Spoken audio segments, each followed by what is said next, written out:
اللہ مولانا العظیم۔ میرے عزیز دوستوں اور بزرگوں، انتہائی فرحت و شادمانی کا یہ موقع ہے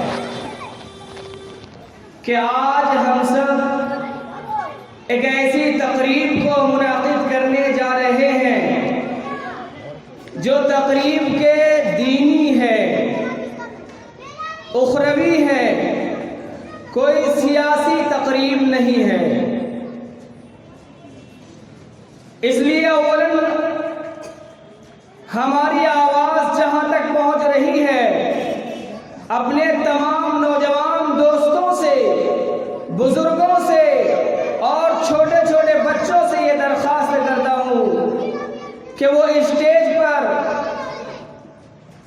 اور جلسے گاہ میں آئیں اور علماء کرام کے بیانات سے مستفید ہوں۔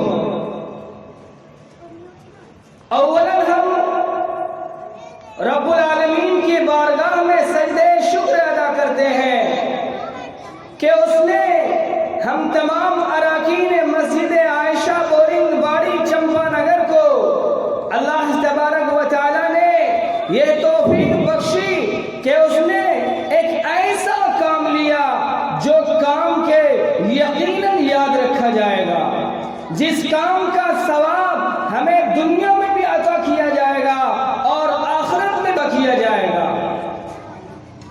میرے عزیز دوستوں اور بزرگوں، کتنی مرتبہ مسجد عائشہ کو بنانے کے لیے تنظیمیں بنی، میٹنگیں ہوئی، کمیٹیاں بنی، لیکن رب العالمین کو اس وقت منظور نہیں تھا۔ قربان جائیے ان لوگوں پر جن کو رب العالمین نے اس کام کے لیے قبول فرمایا اور انتھک انہوں نے محنتیں کی۔ آپ حضرات اس کوشش کو دیکھ رہے ہیں اور یقیناً جو اس مسجد کو دیکھتا ہے، جو آنے والے احباب ہیں، وہ دیکھ کر ان کی آنکھیں خوش ہوتی ہیں، ان کا دل دعائیں دیتا ہے کہ واقعتاً جن نوجوانوں نے اس کام کا بیڑا اٹھایا اور جن لوگوں نے اس کام کو آگے بڑھانے کی کوشش کی، وہ یقیناً مبارکبادی کے مستحق ہیں۔ سب سے پہلے ہم ان نوجوانوں کو مبارکبادی پیش کرتے ہیں جن نوجوانوں نے اس کام کو اٹھایا اور جان تن من دھن کی کوشش لگا دی اور اس کی تعمیر کے لیے اپنے وقت کو قربان کیا، اپنی جان کو قربان کیا، اپنے تمام چیزوں کو قربان کیا۔ میرے عزیز دوستوں اور بزرگوں، ثانیاً ہم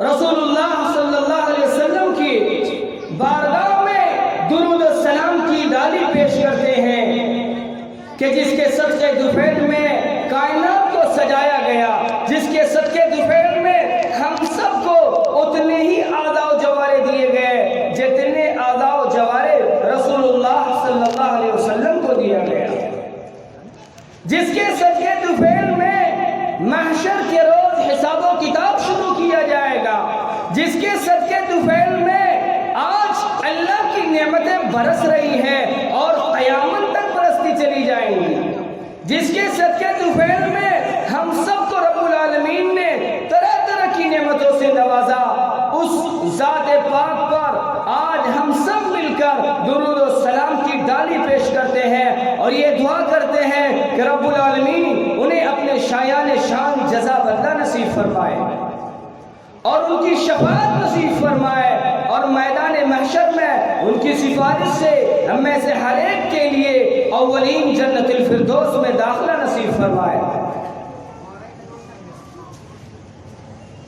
مان بعد ہم ان تمام نوجوانوں کا اور ان تمام مہمانوں کا شکریہ ادا کرتے ہیں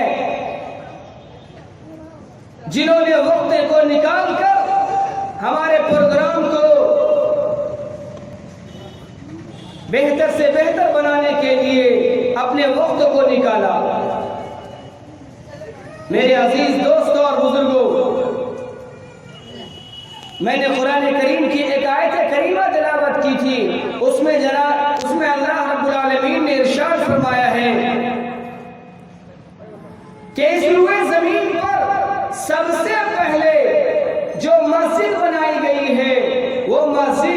مسجد الحرام ہے۔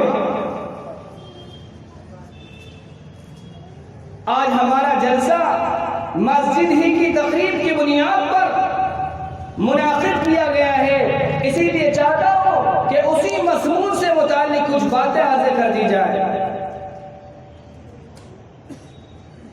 حدیث پاک میں آتا ہے، حضرت ابو ذر فرماتے ہیں کہ میں نے رسول اللہ صلی اللہ علیہ وسلم سے یہ سوال کیا کہ اللہ کے رسول صلی اللہ علیہ وسلم سب سے پہلے اس روئے زمین پر کون سی مسجد تعمیر کی گئی؟ تو آپ صلی اللہ علیہ وسلم نے ارشاد فرمایا کہ سب سے پہلے اس روئے زمین پر مسجد حرام کی تعمیر کی گئی۔ اس کے بعد پھر اس صحابی نے سوال کیا کہ اللہ کے رسول صلی اللہ علیہ وسلم اس کے بعد کون سی مسجد تعمیر کی گئی؟ تو آپ صلی اللہ علیہ وسلم نے ارشاد فرمایا کہ اس کے بعد مسجد اقصی کی تعمیر کی گئی۔ پھر اس کے بعد آپ صلی اللہ علیہ وسلم نے ارشاد فرمایا کہ تمہارے لیے ساری روئے زمین سجدے گاہ بنا دی گئی ہے، جب بھی نماز کا وقت ہو جائے، جہاں بھی نماز کا وقت ہو جائے، فوراً تم اسی جگہ پر نماز ادا کر لو۔ بعض لوگوں کے ذہن و دماغ میں یہ سوال ہوتا ہے کہ مسجد حرام اور مسجد اقصی کی عمارت دونوں کے درمیان میں تو بڑا فاصلہ ہے، اس لیے کہ مسجد اقصی تو حضرت سلیمان علیہ السلام کے زمانے میں تعمیر کی گئی۔ یہ سوال ہوتا ہے، یاد رکھنا چاہیے کہ ایسا نہیں ہے۔ حضرت سلیمان علیہ السلام نے مسجد اقصی کی تعمیر نہیں کی، اس لیے کہ حضرت ابراہیم اور حضرت سلیمان علیہ السلام کے درمیان 1000 سال کا وقفہ ہے، اور حضرت ابراہیم نے بھی مسجد حرام کی تعمیر نہیں کی ہے، اس لیے کہ یہ تعمیر تو بہت ہی پہلے کی گئی تھی، اس لیے ثانیہ جو تعمیر ہوئی ہے وہ مسجد اقصی ہی کی ہوئی ہے، دوسری کسی مسجد کی تعمیر نہیں ہوئی ہے۔ میرے عزیز دوستوں اور بزرگوں، یہ مسجد جو بنائی گئی ہے، یہ مسجد اللہ کی عبادت کے لیے بنائی گئی ہے،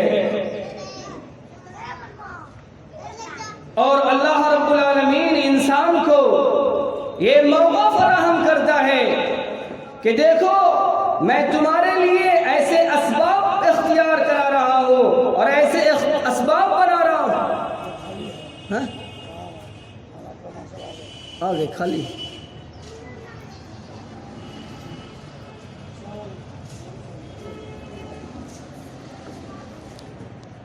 کیا بولیں گے، تقریر کریں گے؟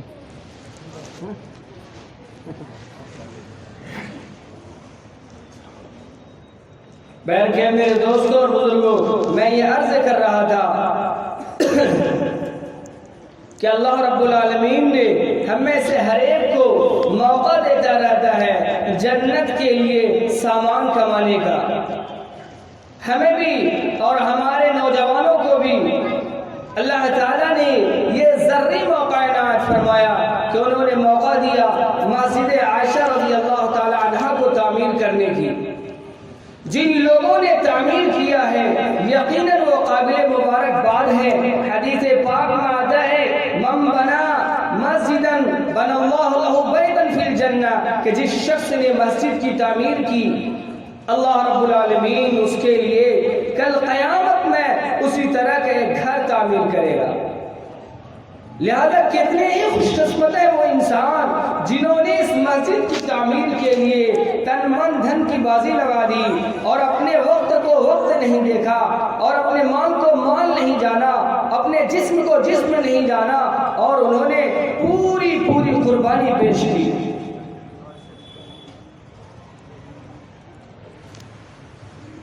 مسجد عائشہ کے جتنے بھی اراکین ہیں ماشاءاللہ تمام ہی اراکین نے کم و بیش انتہائی زیادہ بڑھ چڑھ کر حصہ لیا۔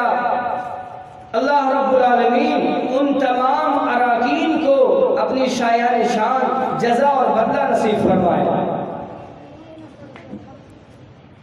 میرے دوستوں اور بزرگوں، میں یہ عرض کر رہا تھا کہ مسجد کی تعمیر اللہ رب العالمین عبادت بنانے کے لیے وضع کی ہے، تاکہ انسان مسجد میں پہنچے اور مسجد میں پہنچ کر اپنے کبر کو ختم کرے، اپنی پیشانی کو جو پیشانی کے کسی کے سامنے نہیں ٹیکی جاتی ہے، اللہ کے دربار میں پہنچے اور پہنچ کر وہاں ان کی کبریائی کا اعلان کرے، ان کے سامنے سجدہ ریز ہو جائے، ان کے سامنے سجدہ ریز ہو جانے کے بعد یہ خیال کرے ایسا لگتا ہے جیسا کہ میں نے رب العالمین کے قدمین مبارکین پر سجدہ کیا ہے اور اپنی پیشانی کو ان کے قدموں مبارک پر جھکا دیا ہے۔ انسان جب اس خیالات کے ساتھ سجدہ ادا کرتا ہے تو یقیناً وہ اپنے پروردگار کے بالکل ہی قریب ہو جاتا ہے، وہ انتہائی زیادہ قریب ہو جاتا ہے۔ اب ایسی قربت جب انسان کو ملتی ہے، اس قربت کے بعد انسان اپنے رب سے جو مانگے گا، جو خواہش کرے گا اور جو چاہے گا، اس کا پروردگار انہیں عطا کرے گا۔ آج میرے دوستوں بزرگوں، ہماری مسجدیں سونی سونی نظر آتی ہیں، ہماری مسجدیں آباد نظر نہیں آتی ہیں، ہماری مسجدوں میں جو نمازی ہوتے بھی ہیں ان کی نمازیں ایسی نہیں ہوتی۔ چاہیے یہ کہ وہ اپنی نمازوں کو بنائیں، اپنے سجدے کو بنائیں، اپنے رکوع کو بنائیں، اپنا سجدہ رسول اللہ صلی اللہ علیہ وسلم کے سجدے کے مطابق بنائیں، اپنا رکوع رسول اللہ صلی اللہ علیہ وسلم کے رکوع کے مطابق بنائیں، اور اپنا قیام، اپنا قعود، یہ تمام کی تمام چیزیں رسول اللہ صلی اللہ علیہ وسلم کے مطابق بنائیں۔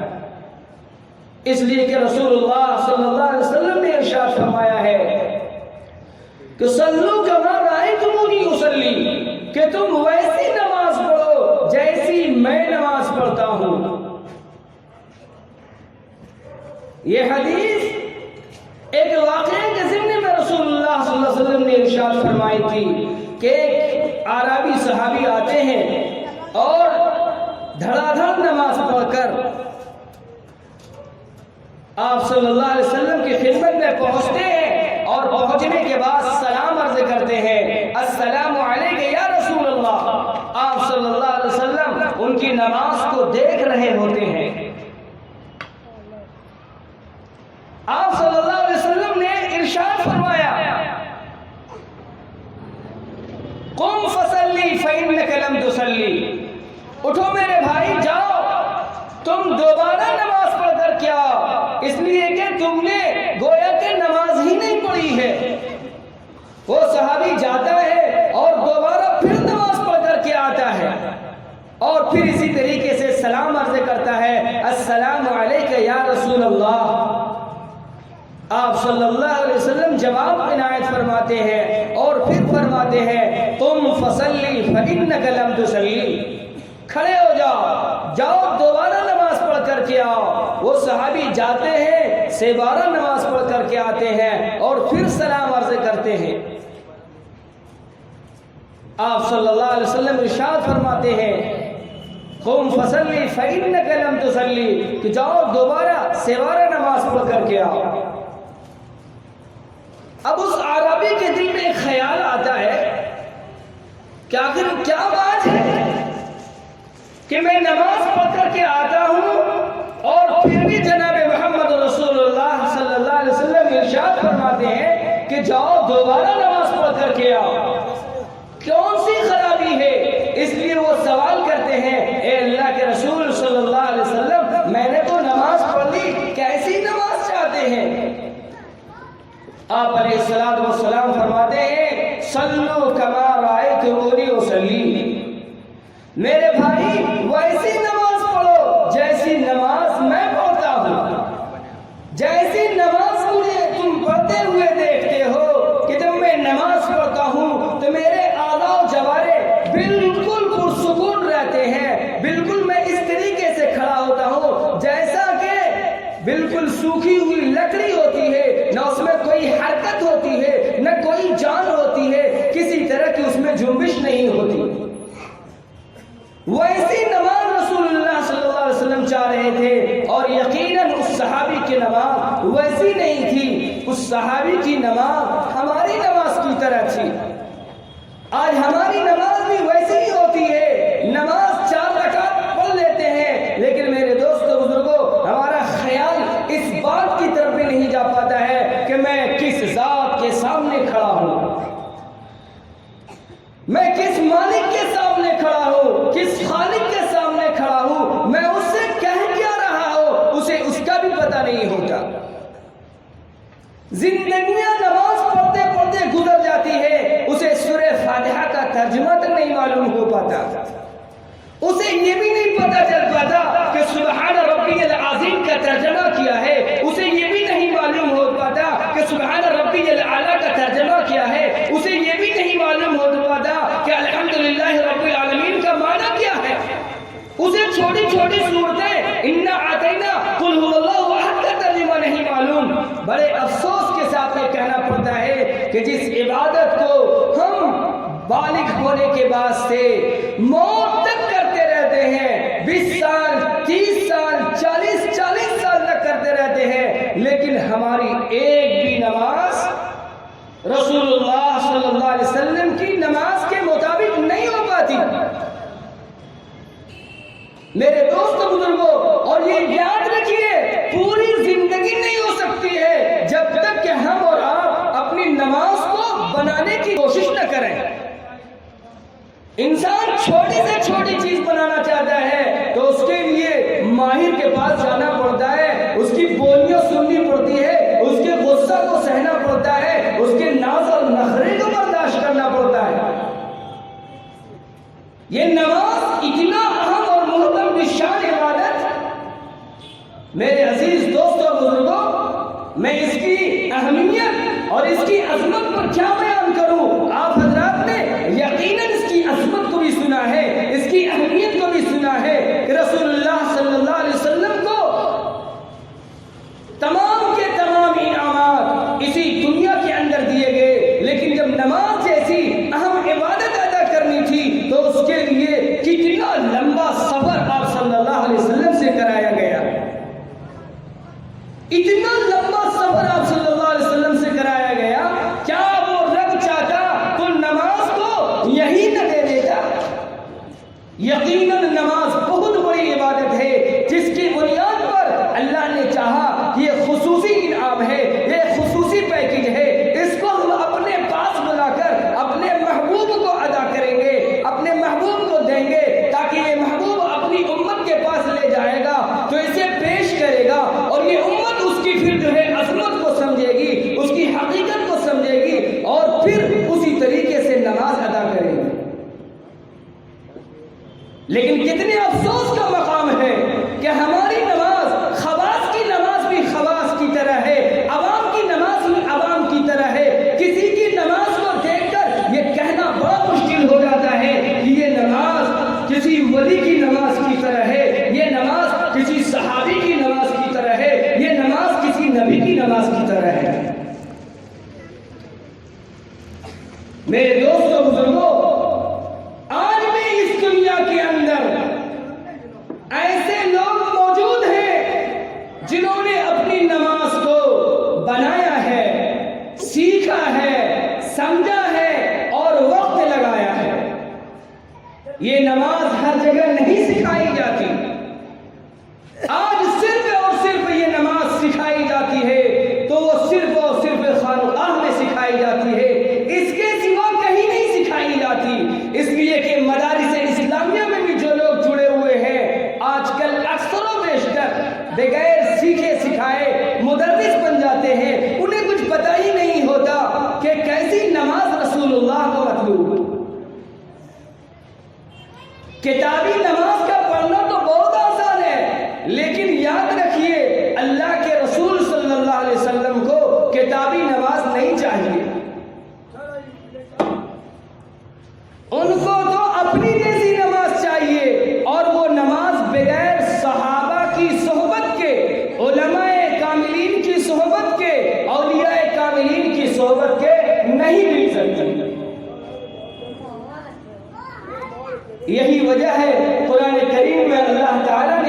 فرمایا ہے یا ایھا الذین آمنوا اتقوا اللہ وکونوا مع الصادقین کہ اے ایمان والو اللہ سے ڈرو وکونوا مع الصادقین اور سچوں کی صحبت اختیار کرو۔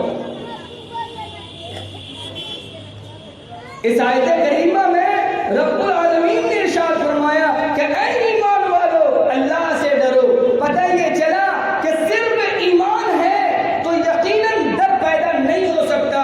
ڈر کے پیدا کرنے کے لیے ہمیں اہل ڈر کے پاس جانا پڑے گا۔ یہی تو وجہ ہے کہ آگے اللہ کے رسول آگے اللہ تعالیٰ نے ارشاد فرما دیا وَكُونُوا مَعَ الصَّادِقِينَ، ایمان والو اللہ سے ڈرو اور یہ ڈر کونوا مع الصادقین سچوں کی صحبت میں رہ کر حاصل کرو۔ آج سچ بولنے کا جذبہ ختم ہو گیا، آج سچ ہماری تجارت سے ختم، ہمارے معاملات سے ختم، ہمارے اخلاق سے ختم، ہر جگہ سے یہ سچ گم ہوتا چلا جا رہا ہے۔ لوگ یہ کہتے ہیں کہ آج اگر خرید و فروخت کرنا ہے، کوئی تجارت کرنی ہے تو اگر سچ بول کر تم تجارت کرو گے تو یقین جانو تم تجارت نہیں کر سکتے اور گھاٹے ہی اٹھانے والے بھی رہو گے۔ میرے دوستوں بزرگوں، انتہائی افسوس کے ساتھ یہ کہنا پڑتا ہے کہ ایمان والوں کی زبان سے یہ جملہ کتنا خطرناک ہے۔ وہ یہ کہتا ہے کہ اگر تم تجارت میں نفع کمانا چاہتے ہو تو سچ نہیں چلے گا، تم کو جھوٹ کی ملاوٹ کرنی ہوگی۔ یہ استغفر اللہ، یہ بہت غلط بات ہے، اس لیے کہ اللہ کے رسول صلی اللہ علیہ وسلم فرماتے ہیں الصدق ینجی والکذب یحیی،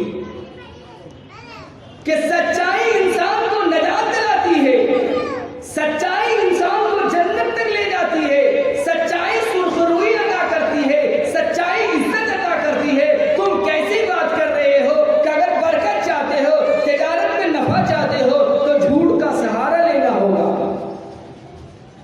نہیں نہیں میرے دوستوں بزرگوں، قول ہمارے نبی کا سچا، قول ہمارے خدا کا سچا، تمہارا قول جھوٹا ہے۔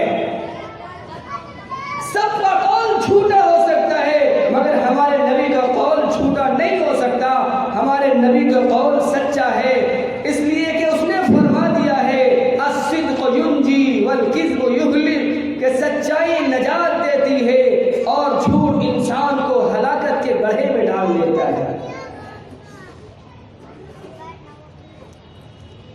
میں یہ عرض کر رہا تھا کہ قرآن کریم میں اللہ تعالیٰ نے ارشاد فرمایا کہ اے ایمان والو اللہ سے ڈرو اور سچوں کی صحبت میں اختیار کرو۔ سچوں کی صحبت میں کتنا رہنا ہے اس کو سمجھنے کی ضرورت ہے۔ مفسرین نے لکھا ہے کہ سچوں کی صحبت میں اتنا رہو کہ اس سچے انسان کے دل میں جو سچ کی صفت ہے وہ صفت تمہارے اندر منتقل ہو جائے، جاگزی ہو جائے اور محکم ہو جائے، مضبوط ہو جائے، اتنا زمانے تک تم سچوں کی صحبت میں رہو۔ آج یقیناً میرے دوستوں اور بزرگوں ہماری طرف سے کافی زیادہ لاپرواہی اور غفلت برتی جا رہی ہے کہ ہم سچوں کی صحبت میں نہیں رہتے، سچوں کی صحبت میں نہیں جاتے، سچوں سے دوستی نہیں رکھتے اور سچوں کے پاس جا کر اپنی زندگی کو بنانے کی فکر نہیں کرتے۔ پہلے زمانے میں لوگوں کا یہ معمول تھا کہ وہ اپنے چھوٹے چھوٹے بچے کو اولیاء اللہ کی خدمت میں لے جایا کرتے تھے۔ مقصد یہ تھا کہ ان کی صحبت میں جب یہ بیٹھے گا، آنا جانا ہوگا تو دھیرے دھیرے ان کے صفات اس بچے کے اندر منتقل ہونے شروع ہو جائیں گے۔ اور یہ بدیہی بات ہے، صاف اور ظاہر بات ہے کہ جس انسان کی صحبت میں انسان بیٹھتا ہے دھیرے دھیرے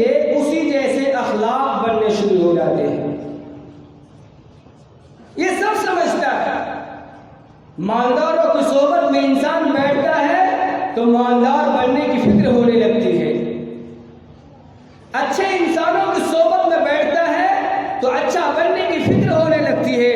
اسی طریقے سے علماء کی صحبت میں بیٹھتا ہے تو اس کے اندر یہ فکر ہونے لگتی ہے کہ میں بھی عالم دین بن جاؤں۔ ڈاکٹروں کی صحبت میں بیٹھتا ہے تو اسے بھی یہ فکر ہونے لگتی ہے کہ میں بھی ڈاکٹر بن جاؤں۔ انجینئر کی صحبت میں بیٹھتا ہے تو اسے بھی یہ فکر ہونے لگتی ہے کہ میں بھی انجینئر بن جاؤں۔ اسی طریقے سے میرے دوستوں بزرگوں، انسان جب اچھے لوگوں کی صحبت میں بیٹھتا ہے، اولیاء کاملین کی صحبت میں بیٹھتا ہے، تو اس صحبت کے بیٹھنے کے نتیجے میں اس کی سوچ بدل جاتی، اس کی فکر بدل جاتی، اس کی عبادت بدل جاتی، اس کے معاملات بدل جاتے، اس کے اخلاق بدل جاتے، اس کا کلچر بدل جاتا، اس کی زندگی بدل جاتی۔ ایک ایک ولی کامل لاکھوں لاکھوں انسانوں کی زندگی بدلنے کا سبب بن جاتا ہے۔ آج میرے دوستوں بزرگوں، اس جلسے کے ذریعے آپ حضرات کو بھی یہ موقع فراہم کیا جا رہا ہے کہ دور دراز سے علماء کرام تشریف لا چکے ہیں، ان کو اپنی نگاہوں سے دیکھیں، عزت و احترام کی نگاہوں سے ان کو دیکھیں، ان کی صحبت میں بیٹھیں، ان کی ایک ایک بات کو اپنے سینے میں بسائیں اور محفوظ کریں، تو یقیناً یہ آپ کے لیے ایک لازوال دولت ہوگی۔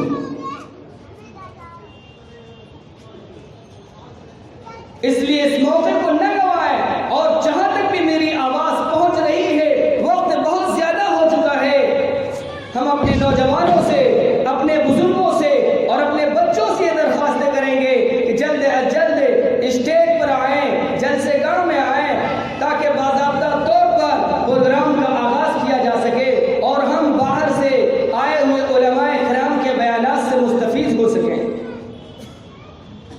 یہ موقع بار بار اللہ تعالی عنایت نہیں کرتا ہے، اس لیے کہ کسی بھی ولی کامل کو دیکھنا، کسی بھی عالم دین کو دیکھنا، یہ ایسا ہی ہے کہ کسی نبی کو دیکھنا، اس کی مجلس میں بیٹھنا ایسا ہی ہے جیسا کہ نبی کی مجلس میں بیٹھنا۔ اس لیے یہ عظیم موقع فراہم کیا گیا ہے، آپ حضرات سے یہ درخواست ہے کہ آئیں اور اولیاء کرام کی زیارت کریں، عظمت کی نگاہوں سے انہیں دیکھیں، محبت کی نگاہوں سے انہیں دیکھیں، ان کے لیے دعائیں کریں، اس لیے کہ سچے دین کے محافظ وہی ہیں جنہوں نے دین کے اندر تربیت ہونے نہیں دی۔ ان کی زندگی کے اندر ایک صحابی رسول سیدنا ابو بکر صدیق رضی اللہ تعالیٰ عنہ کا جملہ کار فرما ہے، حضرت ابو بکر صدیق نے فرمایا تھا ایُنقص الدین وانا حی، کہ دین کے اندر کمی آ جائے اور میں زندہ رہوں، ایسا نہیں ہو سکتا۔ اس جملے کو اگر سچے طور پر کسی نے اپنایا ہے تو اولیاء کاملین کے وہ لوگ ہیں جنہوں نے اپنی راتوں کو قربان کیا، جنہوں نے اپنے آرام کو قربان کیا، جو ہر وقت مخلوق کی خدمت کرنے کے لیے کوشاں رہتے ہیں، نہ تو وہ دن کو دیکھتے ہیں، نہ تو وہ رات کو دیکھتے ہیں، نہ وہ تو اپنی صحت کو دیکھتے ہیں، نہ وہ اپنے مال کو دیکھتے ہیں، نہ اپنی بیوی کو دیکھتے ہیں، نہ اپنی اولاد کو دیکھتے ہیں، وہ کسی چیز کو نہیں دیکھتے۔ ایک فون چلا جاتا ہے کہ وہاں پر دین کی بات پہنچانی ہے، بیچارے اپنا وقت کو قربان کر کے اپنے تمام تر کاموں سے فارغ ہو کر آنے کی کوشش کرتے ہیں تاکہ دینی بات ان تک پہنچا دی جائے۔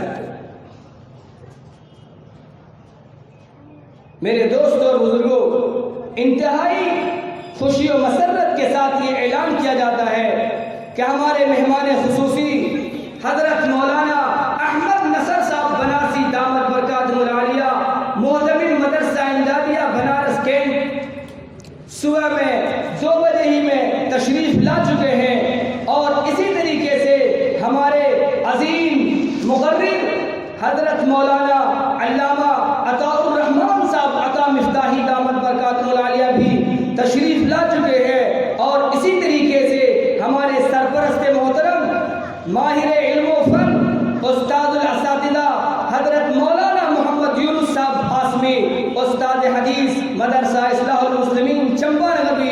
ہمارے اسٹیج پر تشریف لا چکے ہیں، اور اسی طریقے سے رفیق درس حضرت مولانا مفتی خلیل احمد صاحب قاسمی استاد حدیث مدرسہ اصلاح المسلمین بھی ہمارے اسٹیج پر تشریف لا چکے ہیں، اور اسی طریقے سے حضرت مولانا قاری محمد سرور صاحب قاسمی امام جامع مسجد چمپا نگر بھاگلپور بھی تشریف لا چکے ہیں۔ جہاں تک بھی میری آواز پہنچ رہی ہے، میں اپنے تمام نوجوانوں سے درخواست کروں گا، اپنے عظیم بزرگوں سے درخواست کروں گا کہ وہ اپنے وقت کو فارغ کر کے جلد از جلد جلسہ گاہ میں تشریف لائیں تاکہ باضابطہ طور پر پروگرام کو شروع کیا جا سکے۔ میں یہ عرض کر رہا تھا کہ اللہ تعالیٰ نے قرآن میں فرمایا ہے یا ایھا الذین آمنوا اتقوا اللہ وکونوا مع الصادقین، کہ اے ایمان والو اللہ سے ڈرو اور سچوں کی صحبت اختیار کرو۔ سچوں کی صحبت میرے دوستوں بزرگوں بہت سارے انسانوں کی زندگی میں انقلاب پیدا کر دیتی ہے۔ بڑے بڑے زمانے میں ڈاکو صفت انسان بھی ولی بننے پر مجبور ہو جاتے ہیں۔ سچوں کی صحبت، سچوں کا لباس، سچوں کا رہن سہن انسانوں کے اندر بہت بڑا انقلاب پیدا کر دیتا ہے۔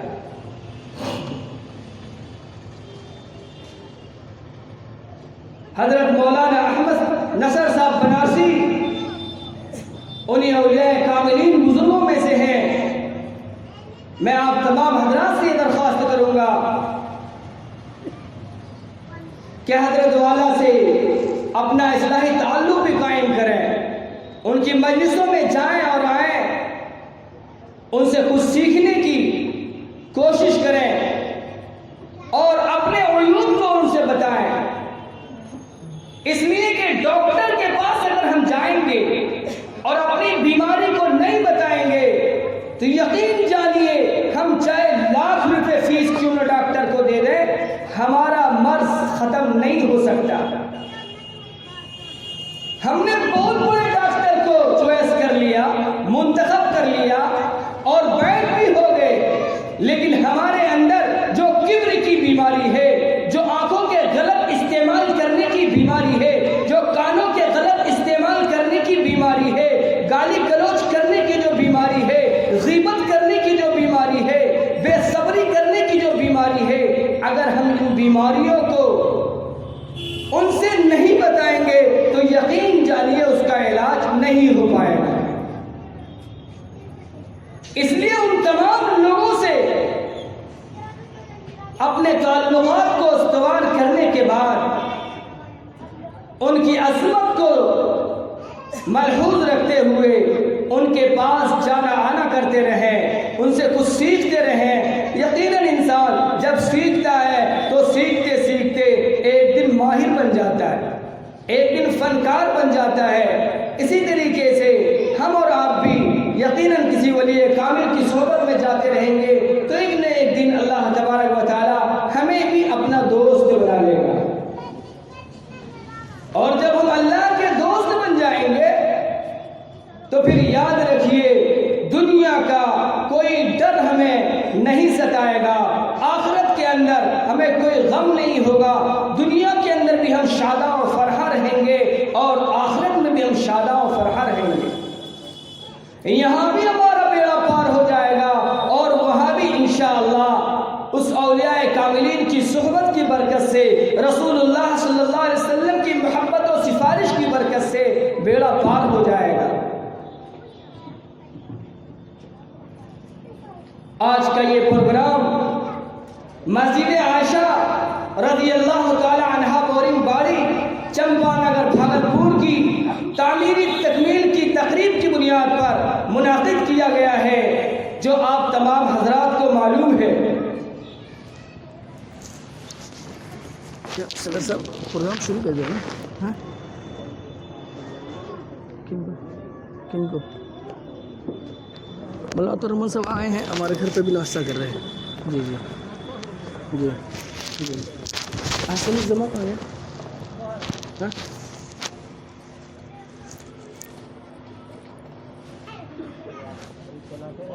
ہاں جی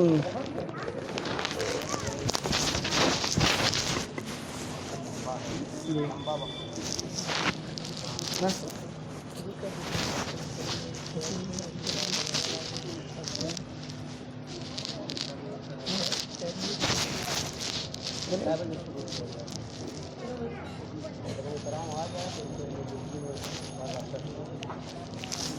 دیکھیے مولانا تو 12 تک آئیں مولانا صاحب آخری بیان ان کا ہوگا. مولانا ترحمان صاحب 11 سے 12 تک. 11 سے 12 ان کا اور 12 سے 1 ان کا آخری پروگرام. جی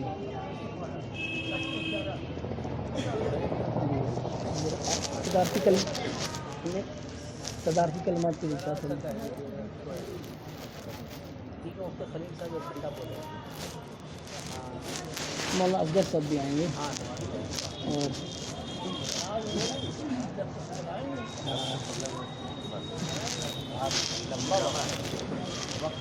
کچھ تبرکات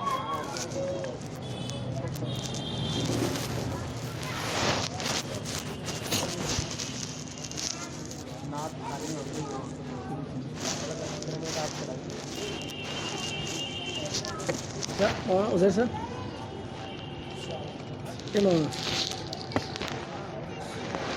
کیا کہتے پروگرام شروع یا دیر تھوڑا سا لگایا 10-15 منٹ کیا کہتے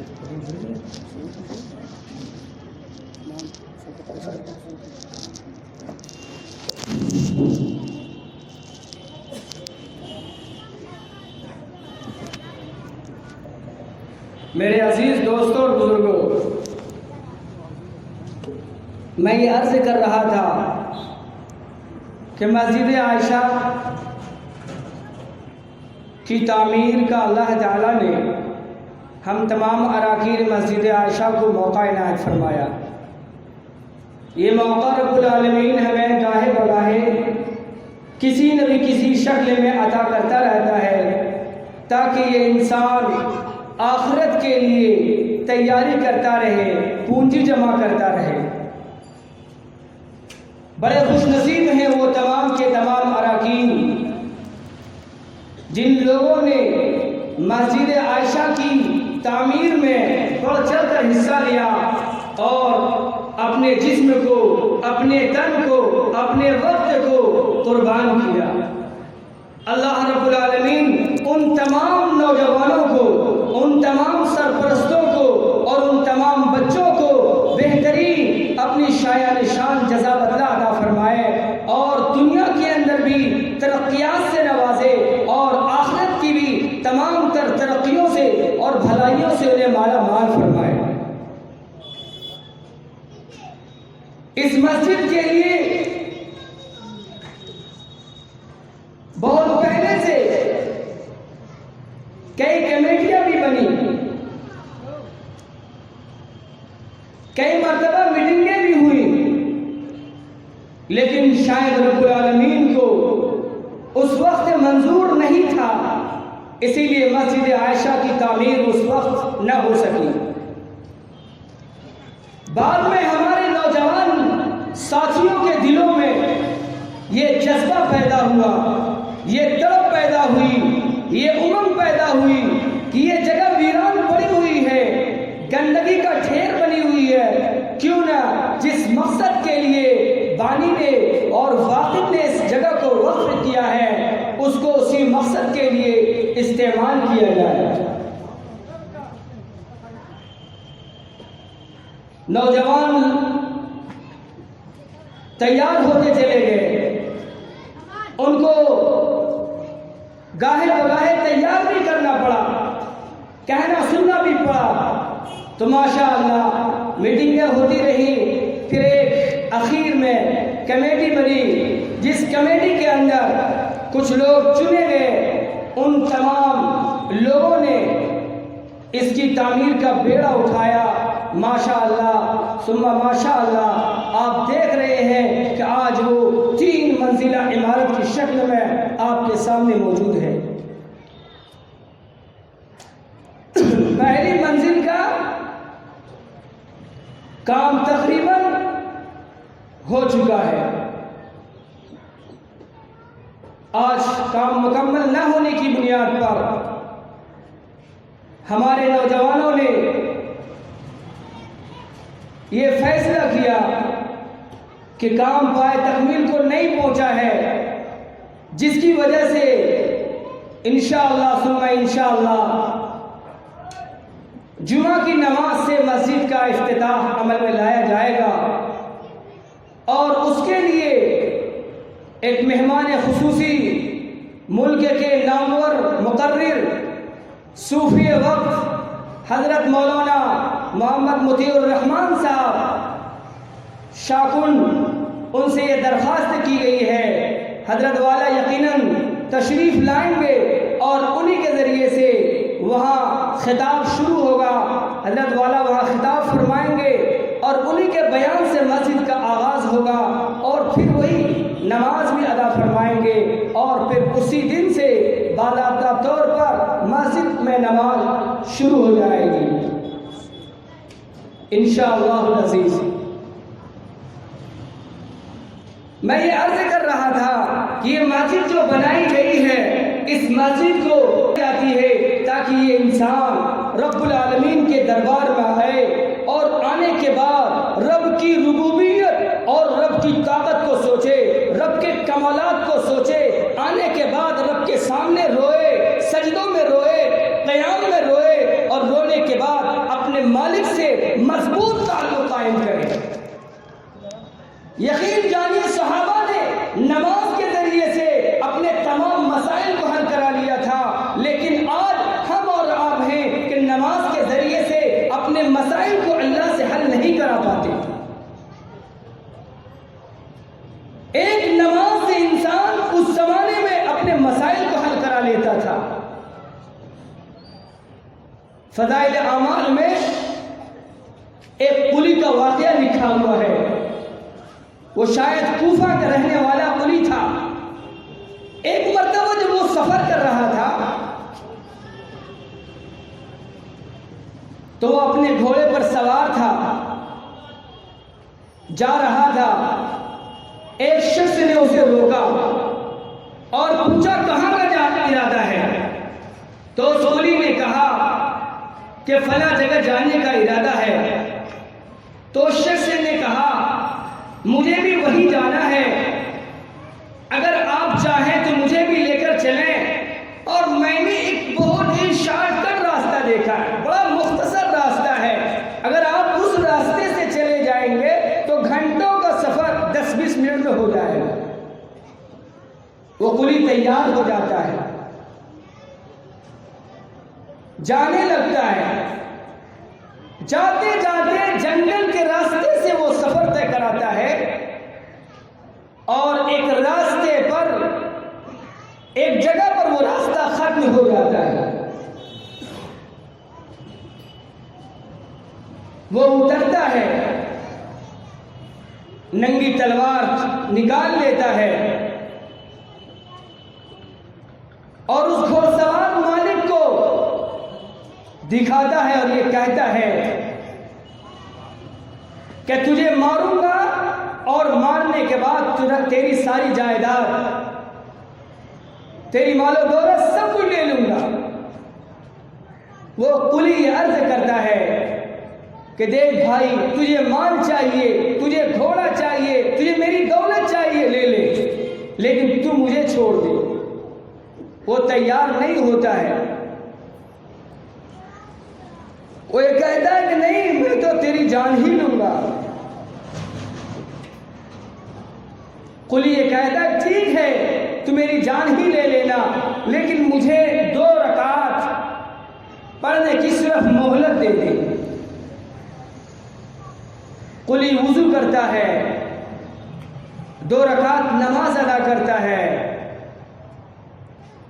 اس 2 رکعت میں اپنے رب سے اس طریقے سے عاجزی کے ساتھ، کبریاء و زاری کے ساتھ اپنے مالک سے لو لگاتا ہے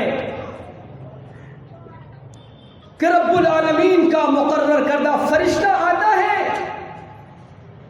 اور جھٹ اس انسان کو، جو انسان اس کی قتل کے ڈر پہ ہے،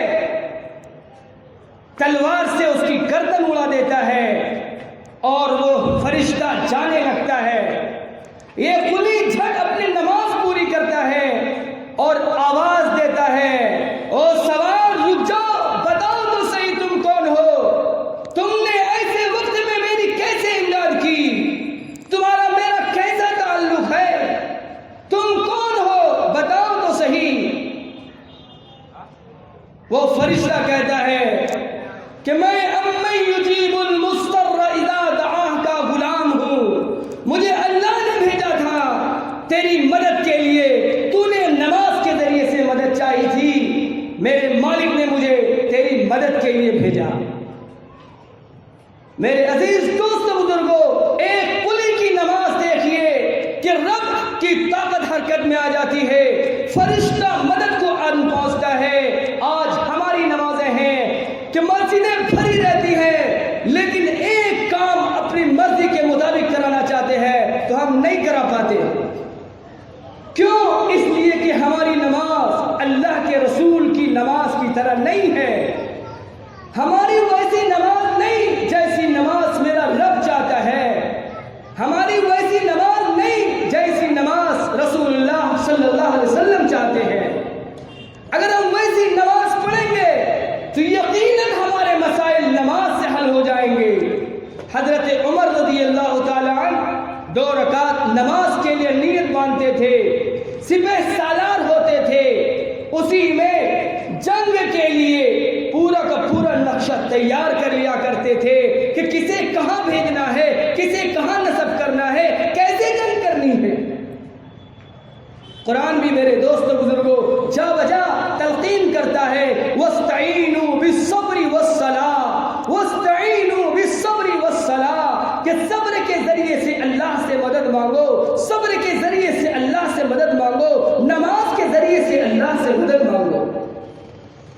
وہ جا بجا تلقین کرتا ہے, وہ جا بجا میں بتا رہا ہے کہ اس طریقے سے تم ہمارے قریب آ سکتے ہو. لیکن ہمارا 95% طبقہ نماز سے دور ہے, اور جو 5% طبقہ نماز کے لیے مسجد میں آتا ہے اسے یہ بھی پتہ نہیں ہے کہ مجھے اپنے محبوب کی نماز کیسے پڑھنی ہے. جب تک ہماری نماز محبوب صلی اللہ علیہ وسلم کی نماز کے مطابق نہیں ہوگی تو وہ نماز ہمارے لیے کسی کام میں نہیں آئے گی. میں نے ابھی عربی دیہاتی کا واقعہ سنایا تھا کہ جس میں آپ صلی اللہ علیہ وسلم نے ارشاد فرمایا تھا کہ صلو کما رأیتمونی اصلی, کہ تم ویسی نماز پڑھو جیسی نماز تم مجھے پڑھتے ہوئے دیکھتے ہو. جب میں نماز پڑھتا ہوں تو میرے سامنے میں جہنم ہوتی ہے, میرے پیچھے جنت ہوتی ہے, دائیں بائیں فرشتوں کا تصور کرتا ہوں, عرش اعظم کو دیکھتا ہوں, جب سجدہ کرتا ہوں تو ایسا محسوس ہوتا ہے کہ میں رب العالمین کے سامنے سجدہ ریز ہوں. آج ویسی نماز ہم بنانے کی فکر نہیں کرتے. میرے دوستو, جب تک ہماری نماز ویسی نہیں بنے گی یقیناً ہماری نماز قابل قبول نہیں ہوگی. ویسی نماز بنانے کے لیے میرے دوستو بزرگوں آپ اولیاء کاملین سے تعلق کریں, ان سے بیعت ہو جائیں, ان کے پاس جانا آنا رکھیں, ان سے راہ و رسم جوڑیں, تو یقیناً دھیرے دھیرے آپ کی نماز ویسی نماز ہوتی چلی جائے گی. لیکن بہت ہی زیادہ افسوس کا مقام ہے, بے انتہا افسوس کا مقام ہے کہ کبھی ہم اس طرف توجہ نہیں کرتے, کبھی ہم سوچتے ہی نہیں کہ قیام میں ہمارا پاؤں کیسے رہنا چاہیے. جب ہم کھڑے ہوتے ہیں تو ہمیں کس طریقے سے کھڑا رہنا ہے, ہمارا رکوع کیسا ہو, ہمارا سجدہ کیسا ہو, ہمارا قعود کیسا ہو, ہمارا دل و دماغ کس طرف متوجہ ہو. میرے دوستو بزرگوں اس طرف ہمارا ذہن نہیں جاتا. ہماری نماز تو تجارت والی نماز ہے. وہ آپ نے واقعہ نہیں سنا, یقیناً سب نے سنا ہوگا کہ ایک امام صاحب نے 3 ہی رکعت پڑھا دی اور سلام پھیر دیا, تو ایک صاحب کہتے ہیں کہ بھائی آج تو 3 ہی رکعت ہوئی. لوگ اس سے پوچھتے ہیں کہ بھائی اتنی مضبوطی کے ساتھ تم کہہ رہے ہو کہ 3 ہی رکعت ہوئی، کیسے بتاؤ تو صحیح۔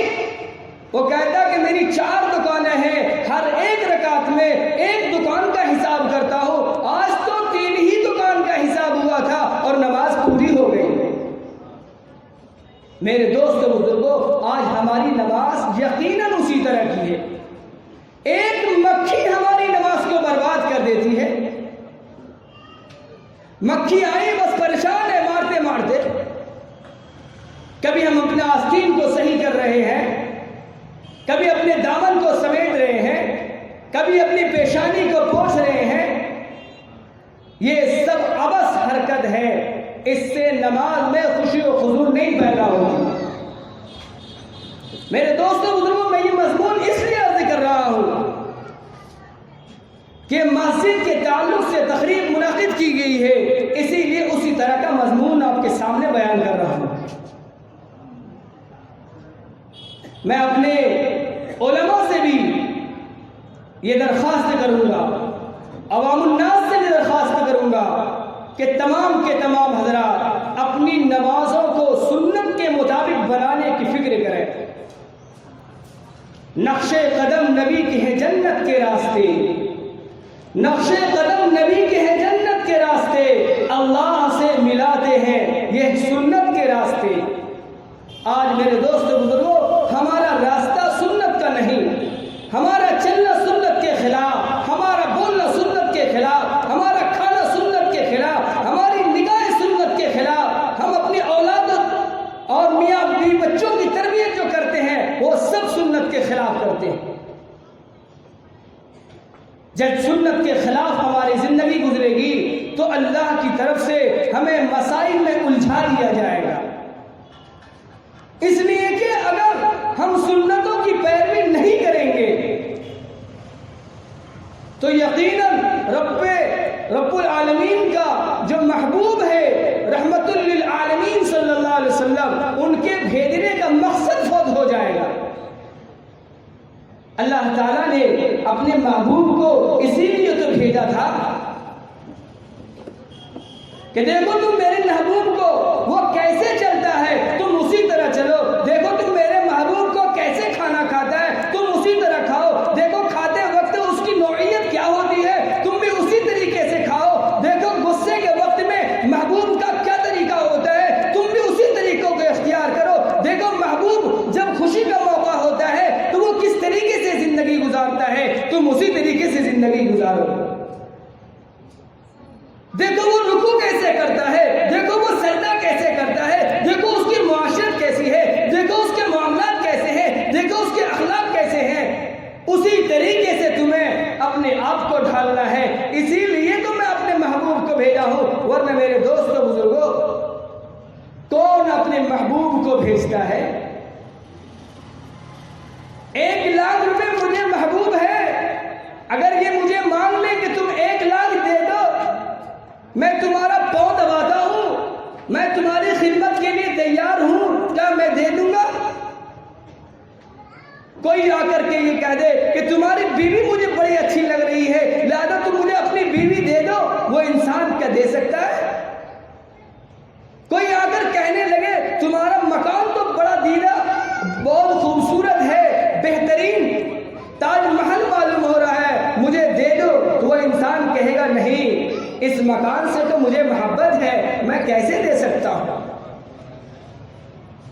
اس بیوی سے تو مجھے محبت ہے، میں کیسے دے سکتا ہوں؟ مجھے مال سے محبت ہے، میں تو مال نہیں دے سکتا۔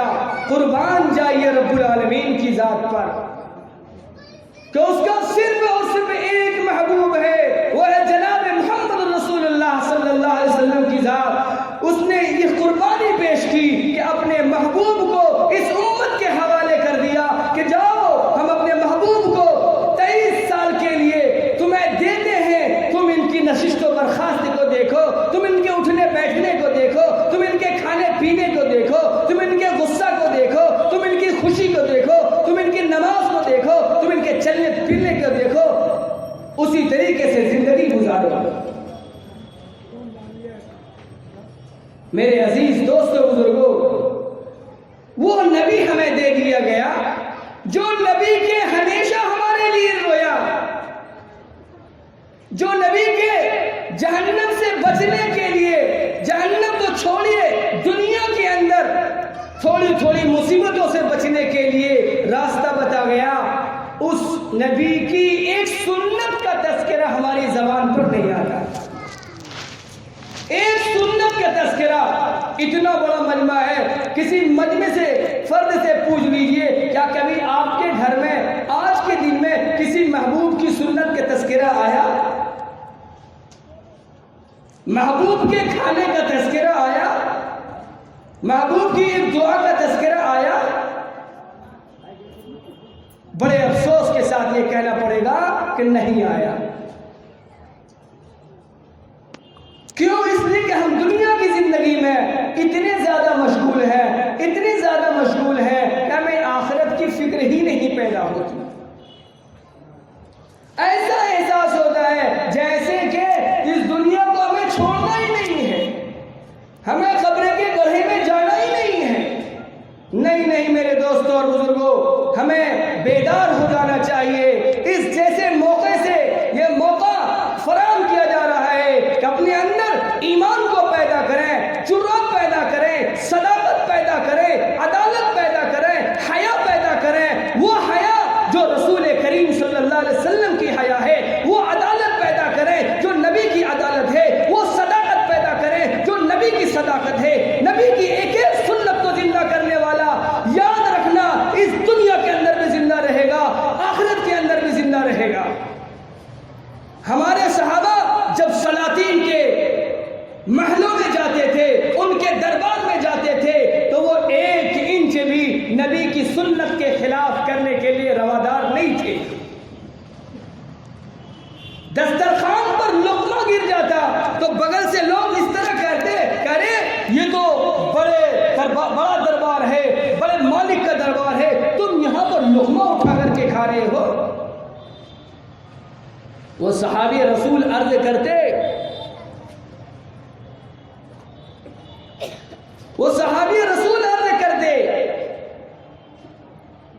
کہ کیا میں ان بے وقوفوں کی وجہ سے رسول اللہ صلی اللہ علیہ وسلم کی سنت چھوڑ دوں؟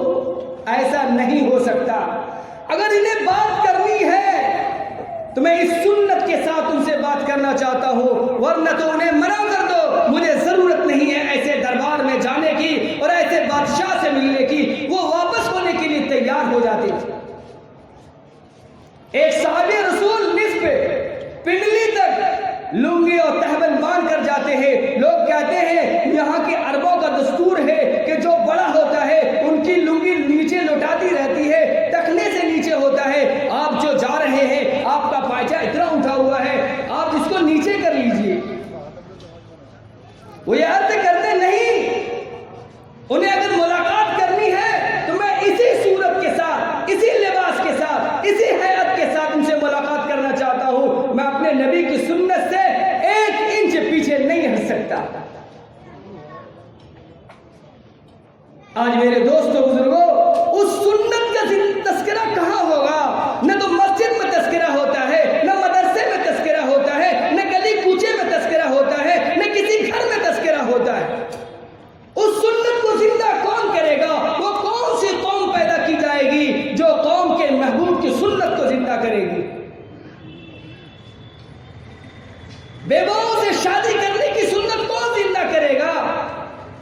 پڑوسیوں کے حقوق کو ادا کرنے کی سنت کو کون زندہ کرے گا؟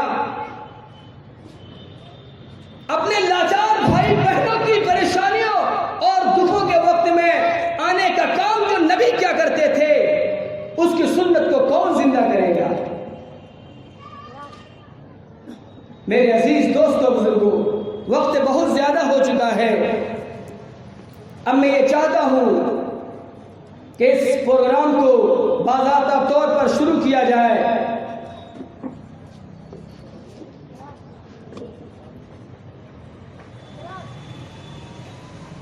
کسی بھی پروگرام کو اختتام تک پہنچانے کے لیے ایک روح رواں اور قائد اور صدر و سرپرست کی ضرورت ہوا کرتی ہے۔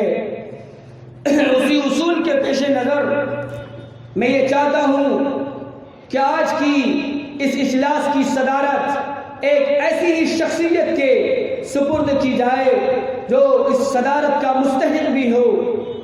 اس سے میری مراد قائد جمعیت حضرت مولانا محمد ہاشم صاحب نعمانی دامت برکاتہ العالیہ، صدر شہری جمعیت بھاگلپور، صدر دارالیتامہ چمپا نگر، صدر مسجد عائشہ بورنگ باری ہے۔ میں آپ حضرات سے یہ چاہتا ہوں کہ کوئی صاحب ان کی تعریف فرما دیں۔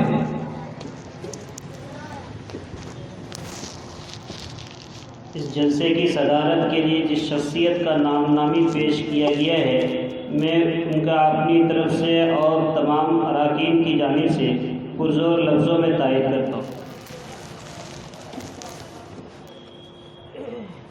چمن کے ہر شگفتہ پھول سے جیسے پیار ہے سب کو،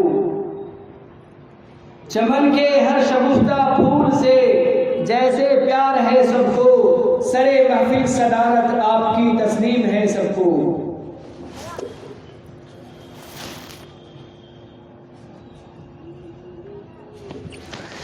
شروع کر دیجیے۔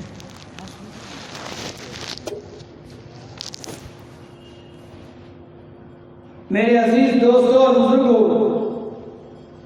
جہاں تک میری آواز پہنچ رہی ہے، میں دوبارہ اپنے ان نوجوان ساتھیوں سے یہ درخواست کرتا ہوں، انتہائی زیادہ عاجزانہ طالب علمانہ التماس کرتا ہوں کہ وہ جلسے گاہ میں تشریف لائیں۔ جلسے کا باضابطہ طور پر آغاز ہونے جا رہا ہے۔ اب میں قرآن کریم کی تلاوت کے لیے چمپا نگر بھاگلپور کی مرکزی مسجد جامع مسجد چمپا نگر کے امام حضرت مولانا قاری محمد سرور صاحب قاسمی دامت برکاتہم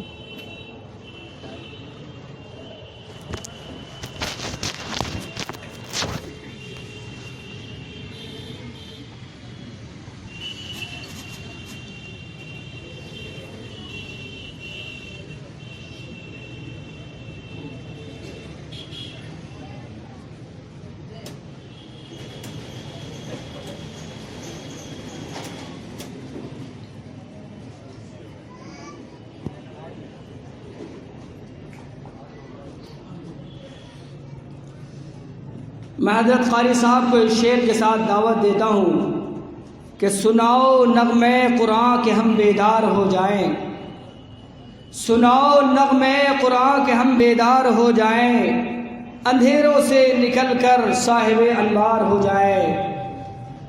حضرت قاری صاحب تشریف لائیں اور اپنی تلاوت سے مجلس کا آغاز فرمائیں۔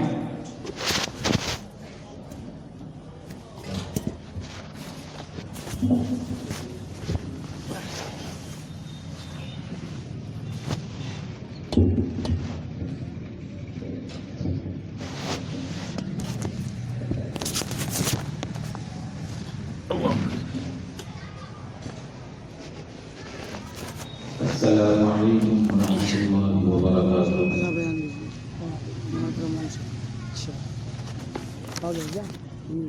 اعوذ باللہ من الشیطان الرجیم،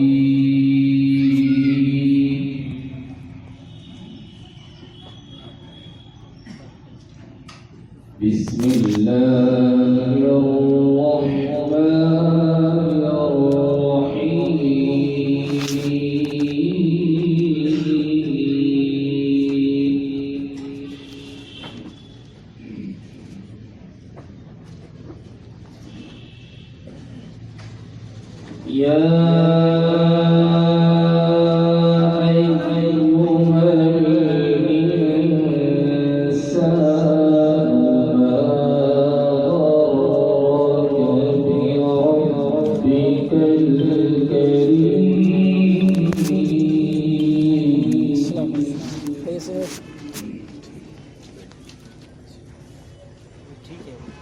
الذي خلقك فسواك فعدلك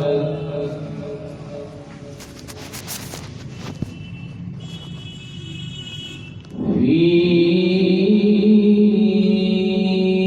أي صورة ما شاء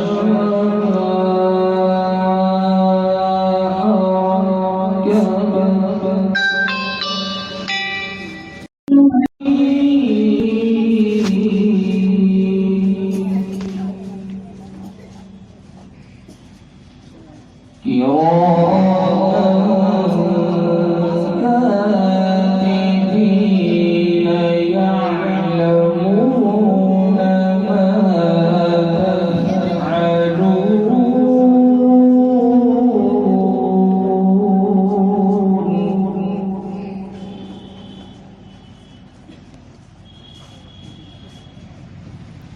إن الأبرار لفي نعيم وإن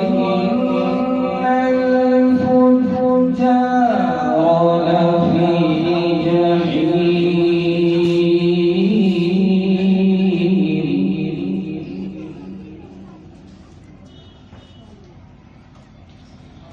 إن الأبرار لفي نعيم وإن نظم بنا کر کے لائے ہیں مسجد عائشہ کے اوپر مفتی عبد الرحمان صاحب بنائے ہیں اس کو کب پڑھیں گے؟